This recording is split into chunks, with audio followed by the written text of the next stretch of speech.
चल रही थी कि चौथे गुणस्थान, पांचवें गुणस्थान और छठे सात गुणस्थान, तीन बायोडेटा हमको समझने चाहिए। अब बायोडेटा के अंदर दो बिंदु होंगे, एक होगा द्रव्यार्थिक नय का और दूसरा होगा पर्यार्थिक नय का। हम पहले छठे सातवें गुणस्थान के मुनिराज का बायोडेटा बनाने की प्रयत्न करते हैं, फिर मैं आपको चार्ट से भी बताऊंगा उसको कि हमने टेबल बनाई, ऊपर लिखा द्रव्यार्थिक नय, इस कॉलम में लिखा पर्यार्थिक नय। अब मुनिराज है, उनके पास में क्या है कि शुद्धात्मा है, त्रिकाली ध्रुव भगवान आत्मा को शुद्धात्मा होते हैं। और शुद्धात्मा किसका है? द्रव्यार्थिक नय का विषय है। द्रव्यार्थिक नय की अपेक्षा मुनिराज क्योंकि जीव है तो उनके पास में अनंत गुणात्मक वस्तु भी, अनंत गुण है, मतलब अनंत गुणों का एक समुदाय है, लेकिन द्रव्य भी है। त्रिकाली ध्रुव भगवान आत्मा है जो नित्य है, शाश्वत है, और दूसरा उसके अनंत गुण है। ऐसा इनका द्रव्यार्थिक नय के अंदर उसकी संपदा है। मतलब वस्तु क्या है कि त्रिकाली ध्रुव भगवान आत्मा, उसके पास में परमानेंट जो वैभव क्या है कि अनंत गुणों का गोडाउन है। तो हमको द्रव्यार्थिक नय से वस्तु भी समझ में आ गई और उसकी संपत्ति भी समझ में आ गई। अब पर्यार्थिक नय की तरफ हम जाएंगे तो सबसे पहले जो मुनिराज की जो वर्तमान दशा है वह कौन सी दशा है? साधक दशा है या साध्य दशा है? तो मुनिराज अभी मोक्ष मार्ग में चल रहे हैं, तो जो मोक्ष मार्ग की साधना करते हैं उसको कहते हैं साधक दशा। और ये जो साधक दशा है ये कौन सी दशा होती है? शुद्धा शुद्ध दशा, मतलब शुद्ध भी है और अशुद्ध भी है। क्योंकि पूर्ण शुद्धता अरिहंत भगवान और सिद्ध भगवान के उनके मोक्ष तत्व प्रकट हो गया है। उसके पहले सभी साधक दशा है। हम बात केवल छठे सातवें गुणस्थान की कर रहे हैं अभी, तो उनके साधक दशा है, तो उनके शुद्ध भाव भी है और अशुद्ध भाव भी है। अब पर्यार्थिक नय के कॉलम में पॉइंट नंबर 1 लिखेंगे कि उनके जो शुद्ध परिणति है, जो शुद्ध परिणति है वह कितने प्रमाण है हमको बताना पड़ेगा ना। मुक्ति रानी को बायोडेटा देना है तो बताना पड़ेगा कि आपकी शुद्धता कितनी है। तो उस कॉलम में पहले पॉइंट में लिखेंगे 3 कषाय चौकड़ी के अभाव में शुद्धता मेरे पास में है। आपको डिक्लेयर करना पड़ेगा ना बायोडेटा में क्या क्या है आपके पास में, क्या क्वालिफिकेशन है। तो ये मेजरमेंट हो गया, उसका माप हो गया कि पहले क्या लिखा था कि दशा कौन सी है? शुद्ध दशा है और अशुद्ध दशा है। दूसरे पॉइंट में लिखी शुद्धता कितनी है, तो 3 कषाय चौकड़ी के अभाव में उतने प्रमाण में शुद्धता है, ये माप है। अब तीसरे पॉइंट में मुनिराज के पास में जो अशुद्धता है, तो अशुद्धता 2 प्रकार की होती है, अशुभ भाव रूप अशुद्धता और शुभ भाव रूप अशुद्धता। अशुद्धता 2 प्रकार की होती है। मुनिराज के छठे सातवें गुणस्थान में शुद्धता भी है, अशुद्धता भी है। क्यों है? क्योंकि उनकी साधक दशा है। सभी साधक दशा में शुद्धता भी होगी और अशुद्धता भी होगी। चौथे गुणस्थान से बात कर रहे भी यही होगा। अभी अपन छठे सातवें का बना रहे हैं, तो उनके शुद्धता कितनी है कि 3 कषाय चौकड़ी कषाय के अभाव के प्रमाण में शुद्धता है। अब जो अशुद्धता है वो 2 प्रकार की है, अशुभ भाव रूप अशुद्धता और शुभ भाव रूप अशुद्धता। अब मुनिराज के अशुभ भाव रूप अशुद्धता कितनी है कि मुनिराज महाव्रती होते हैं, उन्होंने 5 महाव्रत को धारण किया है, तो अशुभ भाव रूप अशुद्धता का सर्वथा अभाव होता है। मुनिराज के अशुद्ध भाव रूप अशुभ भाव रूप अशुद्धता का अर्थात क्या है कि अशुभ का सर्वथा त्याग होता है। अब दूसरी अशुद्धता कौन सी थी कि शुभ भाव रूप शुद्धता। अब मुनिराज के शुभ भाव रूप अशुद्धता है कि नहीं है, मुनिराज के है। तो यहां पर क्या लिखेंगे, शुभ भाव रूप अशुद्धता है। लेकिन इतना लिखने में आपको पूरा गड़बड़ हो जाएगा, क्योंकि शुभ भाव की वैरायटी बहुत है। शुभ भाव की वैरायटी मंदिर बनवाने से लेकर, मूर्ति बनवाने से लेकर, है ना, शास्त्र लिखने तक के भाव, ये सब शुभ भाव की भूमिका में है। तो आप मुनिराज के बायोडेटा बनाए और यहाँ ये नहीं लिखे कि भूमिका प्रमाण शुभ भाव रूप अशुद्धता। अगर भूमिका प्रमाण शुभ भाव रूप अशुद्धता नहीं लिखा तो मुनिराज का बायोडेटा गलत बन जाएगा। क्योंकि अगर उनका शुभ भाव तो है, लेकिन जैसा भरत चक्रवर्ती को शुभ भाव था कि मैं 72 जिनालय बनाऊं, ऐसा शुभ भाव मुनिराज को आ जाए तो वह उनका मुनिपना, उनका गुणस्थान गिरकर चौथा हो जाएगा। भरत चक्रवर्ती को भाव आया था, 72 जिनालय बनाए थे, मंदिर बनवाने का भाव शुभ भाव है, लेकिन मुनिराज की भूमिका के अंदर मंदिर बनवाने का भाव कौन सी अशुद्धता है, शुभ भाव रूप अशुद्धता, क्योंकि वह भूमिका प्रमाण नहीं है। मुनिराज के स्वरूप में शुभ भाव रूप अशुद्धता का क्या प्रमाण है कि प्रवचन सार की चरणानुयोग सूची चुलिका में आचार्य कुंददेव ने बताया है। क्या बताया है, शास्त्र लिखना एक, दूसरा श्रावक को धर्म मार्ग पर लगाना अर्थात सम्यक दर्शन का उपदेश देना, तीसरा श्रावक को पूजा आदि करने का विधान बताना। कांति भाई 3 बात लिखी है श्रावक का, क्योंकि श्रावक की दैनिक क्रिया में देव पूजा, गुरुपास्ति, स्वाध्याय है, तो मुनिराज श्रावक को पूजा करना आदि का, पंच परमेष्ठी का पूजन का विधान बता सकते हैं। दूसरा, शुभ भाव में क्या कर सकते हैं, श्रावक को सम्यक दर्शन का उपदेश देना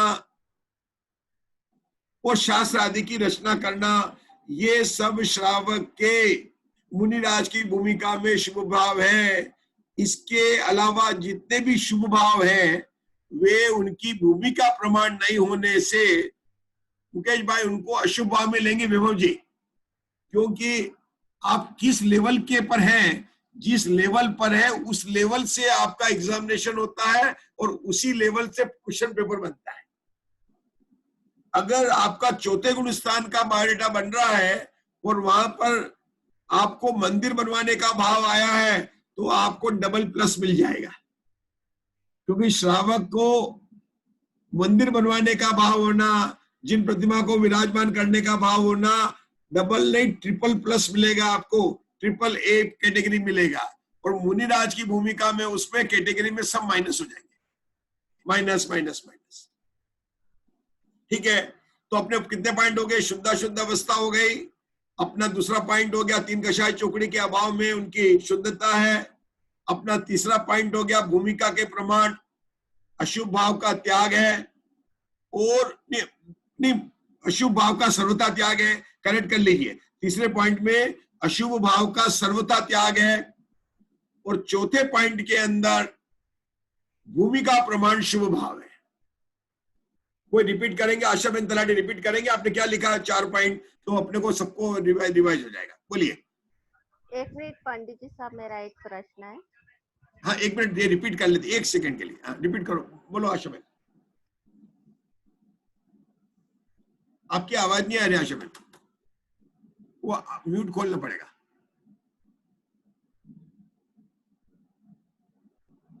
नहीं आवाज नहीं आ रही है, चलो कोई बात नहीं, आपकी आवाज नहीं आ रही है, आवाज नहीं आ रही है बराबर।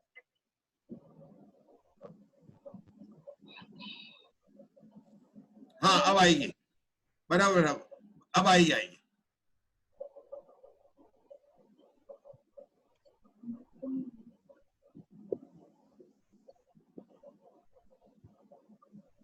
चलो, नहीं आई, कोई बात नहीं, नहीं आई, आपकी आवाज नहीं आई है, कोई आवाज नहीं आ रही है। हाँ आप बोले, हाँ बोलिए शिवाजी, आप बोलिए। हाँ सर, पहला पॉइंट था कि साधक दशा होती है, हाँ अर्थात शुद्ध और अशुद्ध दोनों दशा होती है। दूसरा पॉइंट था कि शुद्ध परिणति होती है। अब उसमें किसका प्रमाण बताया था, कितने प्रमाण शुद्ध परिणति, तो 3 कषाय चौकड़ी के अभाव रूप शुद्ध परिणति होती है। तीसरा पॉइंट था अशुद्धता होती है। अब अशुद्धता 2 रूप होती है, अशुभ भाव रूप और शुभ भाव रूप। तो मुनिराज के अशुभ भाव रूप अशुद्धता का सर्वथा त्याग रहता है। चौथा पॉइंट था शुभ भाव रूप अशुद्धता होती है, लेकिन भूमि का प्रमाण शुभ भाव होते हैं, जैसे शास्त्री लिखना, श्रावक को सम्यक दर्शन का उपदेश देना, श्रावक को पूजा आदि का विधान बताना। यदि इसके अलावा मंदिर आदि बनाने के भाव है तो वो अशुद्धता में आएंगे।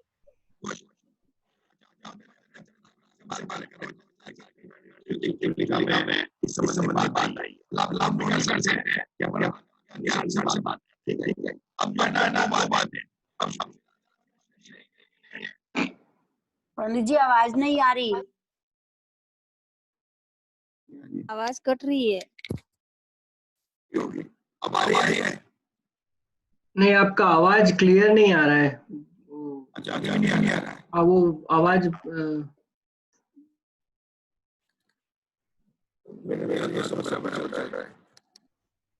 अभी भी नहीं आ रही है।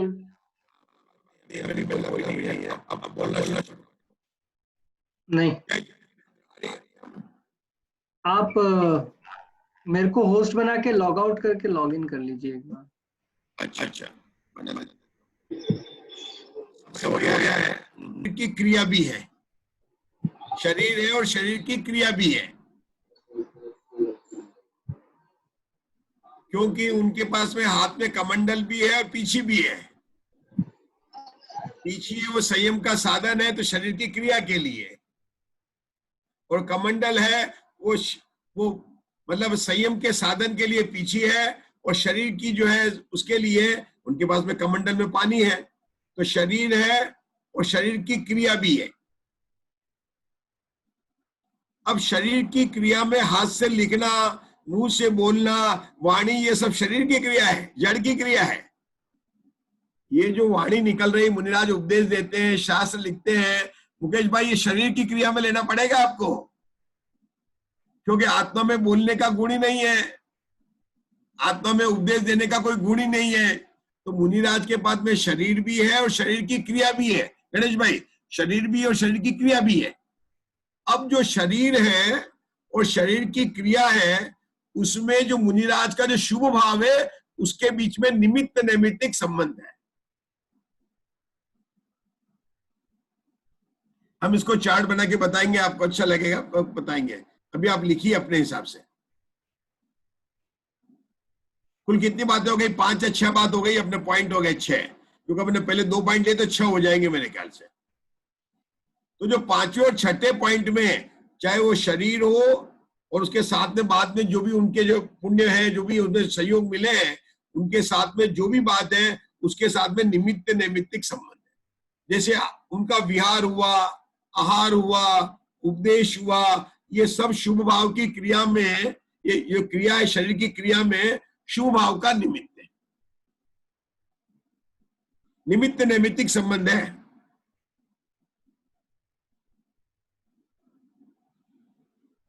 और जितने प्रमाण में शुद्धता प्रकट हुई है 3 कषाय चौकड़ी के, उसका डायरेक्टली संबंध अपनी आत्मा में कितनी उनकी स्थिरता हुई है, उसका स्थितिकरण कितना चल रहा है आत्मा के साथ में, उसके लेवल में शुद्धता है। अब चौथे गुण स्थान वाले के और मुनिराज के स्थितिकरण अंग में अंतर समझे आप, कि उसकी जितनी आत्मा उनके है, एकाग्रता है जितनी है, तो चौथे गुण स्थान वाले में केवल 1 कषाय चौकड़ी का भाव आएगा। चौथे गुण स्थान वाले के शुद्ध दोनों है, शुद्धता भी है अशुद्धता भी है, लेकिन उनकी शुद्धता कितनी है? दूसरे पॉइंट पर एक कषाय चोकड़ी के अभाव में उनके जो अशुभ भाव है चौथे गुण स्थान वाले के अशुभ भाव है, वह सर्वत्र त्याग वाले नहीं, अशुभ भाव है। हाँ, उसके आलू खाने के, मांस खाने के, सप्त व्यसन के, उसकी बात नहीं चलेगी, उनका त्याग होगा। अशुभ भाव होंगे क्योंकि वो युद्ध के लिए भी जा सकता है, वो इच्छाखंड को जीतने के भी वो भाव सब है उनके। लेकिन कौन से व्याध है? 7 व्यसन के जो मूल गुण बताए उससे रहित, मतलब 5 उनसे रहित है, मतलब उसके संकल्प हिंसा नहीं है। यद्यपि उसके भी हिंसानुव्रत नहीं है, वो 5वें गुण स्थान में आएगा। चौथे गुण स्थान के हिंसानुव्रत नहीं है, लेकिन संकल्प हिंसा नहीं है। यद्यपि उसके त्याग नहीं है, तब भी वो त्रस्त जीवों को नहीं मारता है, मतलब बिना प्रतिज्ञा लिए त्याग नहीं है, लेकिन उसके आचरण में है। 5वें गुण स्थान में जिसकी जेती प्रतिमा है, 5वें गुण स्थान के 11 बायोडेटा बनेंगे, 5.1, 5.2, पहली प्रतिमा का, दूसरी प्रतिमा का, तीसरी प्रतिमा का। ये बहुत अच्छा प्रोजेक्ट मिल गया मुकेश भाई, ये बनाएंगे। हमने भी अभी सोचा, आज ये भी आया कि 5वें गुण स्थान के 11 बायोडेटा बन जाएंगे। 5वें गुण स्थान के एलक जी का बायोडेटा, शुल्लक जी का बायोडेटा, 5वीं प्रतिमा का बायोडेटा। और मिथ्या दृष्टि के जब बायोडेटा बनेगा ना, तो उसकी शुद्ध अशुद्ध दशा नहीं होगी, उसके केवल अशुद्ध दशा होगी, क्योंकि उसकी शुद्धता नहीं है। लेकिन द्रव्य स्वभाव से त्रिकाली ध्रुव भगवान आत्मा गुणों का गुणन सबके है। कोई भी जीव हो, चाहे मिथ्या दृष्टि का बायोडेटा हो, चाहे चौथे गुण स्थान का बायोडेटा हो, चाहे किसी का भी बायोडेटा हो, भगवान आत्मा है, गुणों का गोडाउन है। लेकिन पर्यार्थिक नय के बायोडेटा में मिथ्या दृष्टि में शुद्धता है ही नहीं है। वो चाहे कितना भी शुभ राग करता, वो सब शुभ राग, वो शुभ राग रूप अशुद्धता का प्रमाण ज्यादा हो सकता है या कम हो सकता है, वो मिथ्या दृष्टि के अलग अलग है। अगर वो सम्यक के सन्मुख है, या वो कुल आज्ञा प्रधानी मिथ्या दृष्टि है, कौन सा मिथ्या दृष्टि उसके नाम लेने पड़ेंगे, या वो व्यवहाराभासी है, या निश्चयाभासी मिथ्या दृष्टि का बायोडेटा, व्यवहाराभासी मिथ्या दृष्टि का बायोडेटा, सम्यक के सन्मुख मिथ्या दृष्टि का बायोडेटा। 3 बायोडेटा तो वही बन गए आपके, नहीं। और एक जो है बादशाही मिथ्या दृष्टि, इसको पता है, मतलब जो हमेशा, तो 4 बायोडेटा आपके बढ़ गए। पहले गुण स्थान के मिथ्या दृष्टि के, आपके चौथे गुण स्थान का एक ही बायोडेटा बनाना चाहिए, सम्यक 3 है, कोई बात नहीं। 5वें गुण स्थान के 11 बायोडेटा, और मुनिराज के बनेंगे 1 बायोडेटा। तो चौथे गुण स्थान में मुनिराज के 1 बायोडेटा, 2, 11 बायोडेटा उसके 13, और अपन ने बनाए इसके 4 बायोडेटा पहले गुण स्थान के। एक तो बादशाही मिथ्या गुण स्थान वाला, एक निश्चयाभासी गुण स्थान वाला, एक व्यवहाराभासी मिथ्या दृष्टि, और एक सम्यक के सन्मुख विद्या। इस प्रकार से 15 बायोडेटा अपन बनाएंगे। अपना समय थोड़ा ओवर टाइम हुआ आज, क्षमा चाहता हूँ, 1 मिनट ही ओवर टाइम हुआ। तो रुकते हैं, जिनवाणी स्थिति करते हैं। किसी को कुछ पूछना है तो बोल सकता है, 1 मिनट। मुकेश भाई क्या बोलना चाहते हैं आप? कुछ बोलने के सोच रहे हैं क्या? पंडित जी तालिका बनवाइएगा, तालिका। हाँ, तालिका नहीं, इसकी बनवाएंगे ना। का जो है तालिका, वो आप बना दो। हाँ सर जी, अरे हमारा जो है ना, तो गुणस्थान की जो परिभाषा है वो हमारे को अच्छे से आप बता दो। इन तालिका को बताने में अपने कई शास्त्रों का अध्याय हो जाएगा, ऐसा नहीं है। ये अगर 15 तालिका बन गई तो अपना कई शास्त्रों का स्वाध्याय हो जाएगा। अभी तो अपने को चौथे गुण स्थान की बनाएंगे अपन, जो सम्यक दृष्टि की चल रही है, ठीक है ना। जैसे जैसे बढ़ेंगे, जब चौथी डाल में आएंगे ना, तब अपन 5वें गुण स्थान का बायोडेटा बनाएंगे। जब छठी डाल में आएंगे, तब 6, 7वें गुण स्थान का बायोडेटा बनाएंगे। और दूसरी डाल का जब स्वाध्याय होगा, हो चुका है यहाँ पर, तो अगर अपन ने रिवाइज किया, तब अपन उसमें मिथ्या दृष्टि का बायोडेटा बनाएंगे। दूसरी डाल का स्वाध्याय अगर अपन ने फिर से किया, तो अपन मिथ्या दृष्टि का बनाएंगे। तीसरी डाल में अपन चौथे गुण स्थान का बायोडेटा बनाएंगे। चौथी डाल में अपन 5वें गुण स्थान का बायोडेटा बनाएंगे। छठी डाल के अंदर अपन मुनिराज का बायोडेटा बताइए।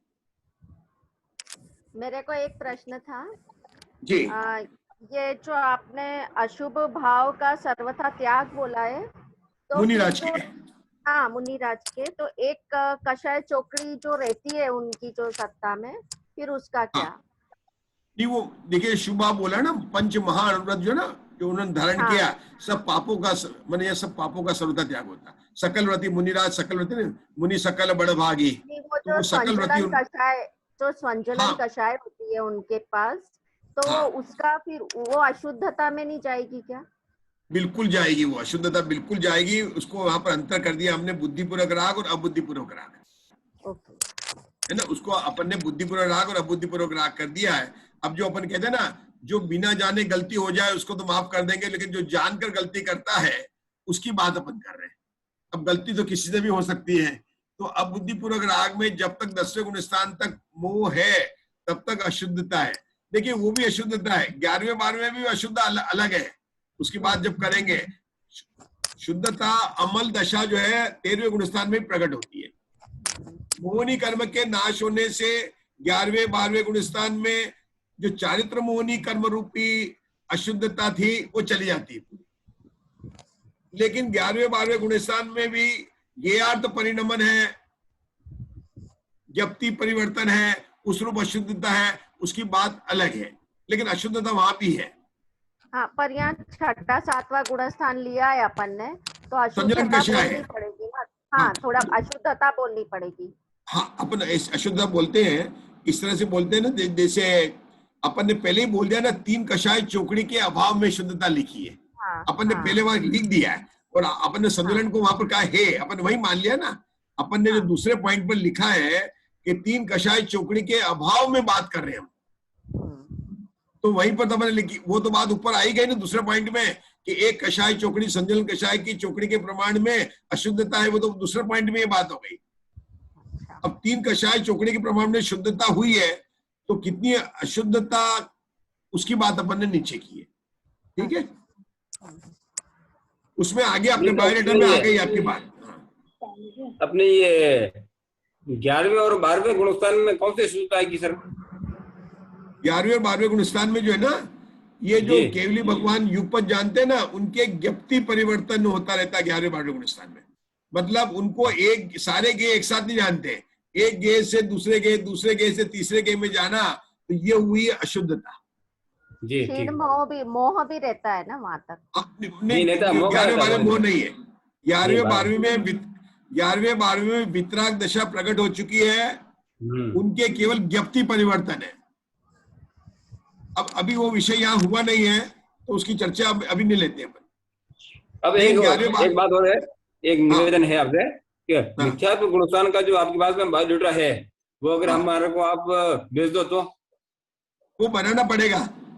अच्छा, है नहीं, अब हाजिर नहीं किया तो ठीक है।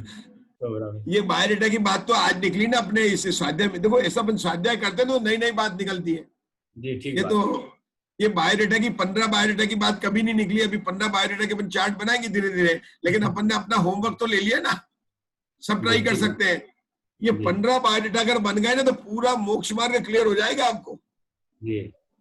पूरा रत्नकरण शावकाचार पुरुषार्थ सिद्धि उपाय सब क्लियर आ जाएंगे इसमें, क्योंकि आप 5वें गुणस्थान का बनाएंगे, समय सार नाटक सब आ जाएगा उसके अंदर। 11 प्रतिमा आ गई तो 5वें गुणस्थान में क्या बचा।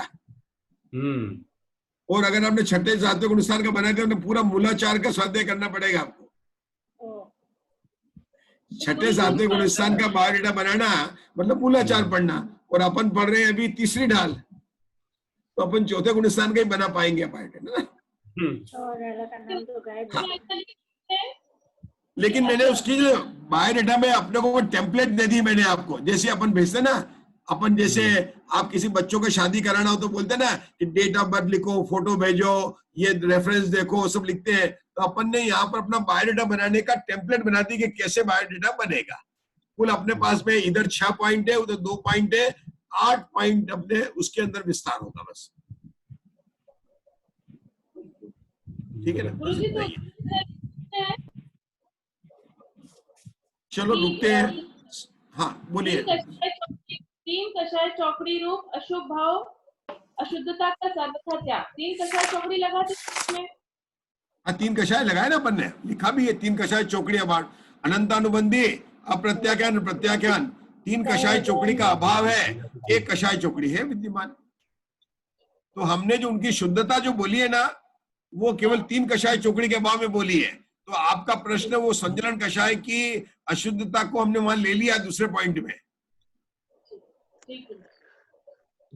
है ना, उस बात को बराबर लिया अपन ने, ठीक है ना, बहुत अच्छा है। चलिए आप ही जिनवाणी स्तुति बोलिए, आपने बात किया, अब बोलिए जिनवाणी स्तुति। वाणी के ज्ञान से सूझे लोकातो, सोवाकी मस्तक नमो सदा देख मुदो, ते जिनवाणी भारती तो है जपू दिन रै, जो तेरी शरणा गए सो पावे सुख चैन। बोले जिनवाणी माता की जय। जय जय, ठीक है। तो कल और परसों क्लास नहीं, 2 दिन क्लास नहीं है, 12th and 13th, 12-13 को क्लास नहीं होगी, 12th and 13th। कोई नहीं, नहीं कोई क्लास नहीं होगी 12-13 को। आपको पूरा होमवर्क दे दिया ना मैंने, 15 बायोडेटा बनाइए आप लोग। पंडित जी सोमवार रात की क्लास भी नहीं होगी सोमवार को? नहीं सोमवार को नहीं होगी। सोमवार को अपने पहली डाल हो गई है, अपन दूसरी डाल की बात करेंगे, अपन विचार करेंगे अपन। प्लान कर, पहली डाल तो अपन पूरी कर ली है। हाँ ठीक है ना। अब उसके बाद में आगे विचार करेंगे अपन। 14 तारीख को बात करेंगे, 14-15 के बाद में बात करते हैं, 2 दिन के बाद में बात करते हैं, ठीक है। जय जिनेंद्र सबको। जय जिनेंद्र, सबको जय जिनेंद्र। जय